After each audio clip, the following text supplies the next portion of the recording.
Depois ele diz: a fonte ajudando onde passa, espera pelo rio e atinge o oceano vasto. Então ele colocou na natureza, representando ilustrativamente como a fonte não está sabendo o que vai acontecer lá no mar, mas está tudo bem.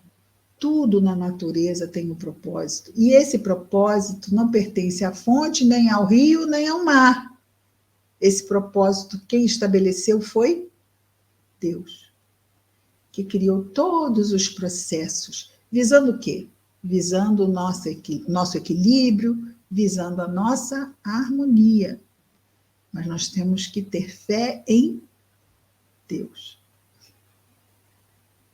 Que às vezes a gente diz que tem, mas que vai ser bem na hora desses obstáculos, dessas dores, destes momentos em que precisamos esperar. Esperar no desemprego, esperar na doença, esperar no abandono. Saber que existe um propósito. E às vezes eu estou como aquela gota da água num determinado momento do percurso, achando que não há sentido. Quando há um sentido, mas eu não tenho uma visão de todo, eu tenho uma visão muito particularzinha, muito pequenininha. E daí eu compreender a importância de que existe alguém, olha a fé, que domina o todo, que planejou o todo e que só visa o nosso crescimento, o nosso bem-estar. Isso vai fazer toda a diferença. Eu já não me sinto sem sentido. Eu já não vejo aquele meu momento sem sentido. Tudo faz sentido porque estamos inseridos no hálito divino. O que isso quer dizer, né? Esse todo, que é todo harmonia. E continua.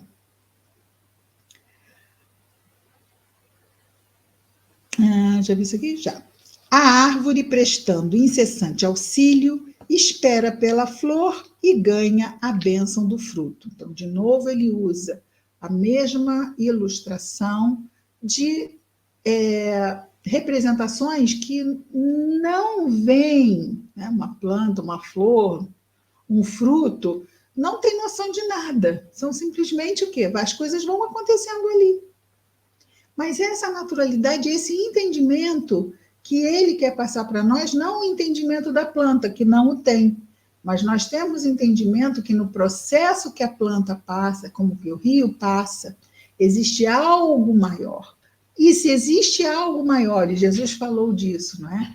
Se Deus cuida das aves e das flores, o que não vai fazer com o ser humano, não é? Conosco, seus filhos dotados de razão, capazes de sermos co-criadores, ajudarmos o Pai na construção da harmonia geral. Todavia, a enxada que espera imóvel adquire o quê? Adquire a ferrugem que a desgasta. O poço que espera, guardando águas paradas, converte a si próprio em vaso de podridão. Assim, pois, quais forem as tuas dificuldades, espera, fazendo em favor dos outros o melhor que puderes, a fim de que a tua esperança se erga sublime em luminosa realização. Então, um excelente moinho para mover as águas do nosso pensamento, do nosso sentimento, é a prece. A prece pelos que sofrem, não aquela prece em que estamos louvando, em que estamos agradecendo, mas vamos pedir, Jesus nos diz, para que oremos uns pelos outros. Como isso é importante. Quantas pessoas no mundo que sofrem, que não recorrem à prece, porque estão mergulhadas no lodo do seu próprio sofrimento, muitas vezes representado pelo desespero, representado pela revolta. Estes não têm condições de fazerem prece. Mas nós podemos estar orando, ou até mesmo por aqueles que estão renitentes no mal, que estão fazendo más escolhas, que estão no crime porque estão, e daí? E daí que eles não têm o conhecimento que nós temos. E daí que eles não aceitam, não veem, ou não querem ver que estão plantando para si mesmos a colheita de dores e aflições.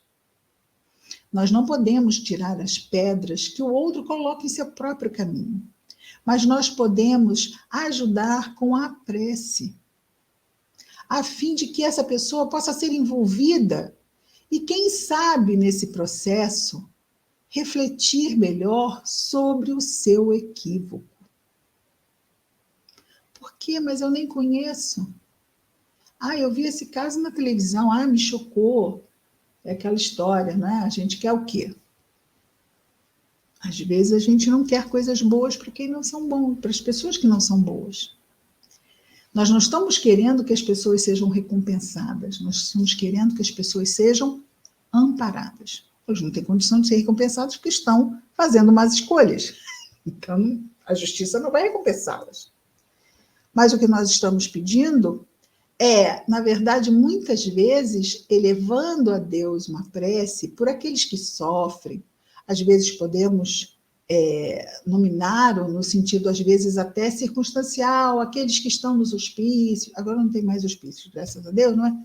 Então, aqueles que estão nos hospitais, aqueles que estão nos leitos dos lares, aqueles que estão sozinhos nas ruas, sozinhos com relação a pessoas encarnadas, não é? Então, aqueles que estão reféns de pessoas más, então todos esses, e as pessoas más que detêm outros, que retêm outros como reféns, é um outro tipo de sofredor. Se nós pudermos orar por esses corações, nós estaremos fazendo o nosso papel de quê? De amor fraterno, de acolher esses irmãos, não acolher dentro da nossa casa, mas acolhê-los como irmãos, no equívoco, no erro, no desvio, mas irmãos. Quando oramos pelos sofredores, nós não estamos orando só pelos que gemem. Isso é muito importante. Às vezes nós não vemos naqueles que bradam, gritam, vociferam, como alguém que está sofrendo, vemos? Muitas vezes vemos como aqueles que fazem sofrer, mas todos os que fazem sofrer, e aqui ele vai dizer no início, não é? Ele vai dizer aqui no início que aquele já carrega a infelicidade em si mesmo, ou seja, são infelizes, são sofredores. Ele caminha para o final nos dizendo assim: sejam, pois, quais forem as tuas dificuldades, sejam quais forem. No mundo existe um sem número de dificuldades, mas seja qual for. Fazendo em favor dos outros o melhor que puderes. Estou repetindo o que já vi, não é só para deixar isso marcado. A fim de que a tua esperança, porque nós estamos esperando, isso quer dizer que nós temos esperança. Que a tua esperança se erga sublime, que ela realmente se faça útil, que a esperança se faça útil em luminosa realização. Às vezes nós estamos em casa, podemos já estar idosos, podemos estar, às vezes, naquela cadeirinha, e ali fazer tanta coisa pelo bem do ser humano que nós não temos ideia. Nós não temos ideia o que podemos fazer quando achamos que não podemos fazer mais nada no mundo. Nós podemos fazer muito.